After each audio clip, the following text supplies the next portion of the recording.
up, good people? Today is 2-Minute Tip Tuesday. Let's get into this video.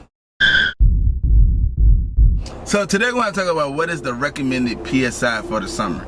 35. You do not want to overinflate or underinflate.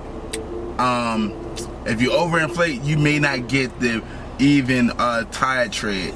Then it's going to look like your car is out of balance and you may need an alignment. It may look like that, but then again you're not, because your tires is overinflated. Then underinflated, same thing, but it can possibly have you having a flat tire while you riding around getting it, and next thing you looking like, God darn it, I just bought these tires, or these tires should have lasted me another year or so, but you was underinflated from the hot concrete and the rubber, the friction, boom. It's not a good look.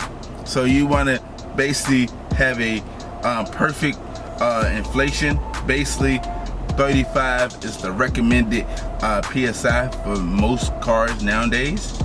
I know when I used to have my Dodge Neon, I think it was like 32. But the only reason I'm talking about it because, yeah, it happened to your boy Artofspeedd. I'm riding around getting in the Dodge Neon, and next thing I know, pop! I'm like, God darn it, what in the world? Hold on, I got a flat. It didn't look like it, but that's what happened. But if you're enjoying this video, go ahead and smash that thumbs up button. If you're not part of our Artofspeedd fam, go ahead and subscribe button. Yo, welcome to the family. I look forward to seeing you next video.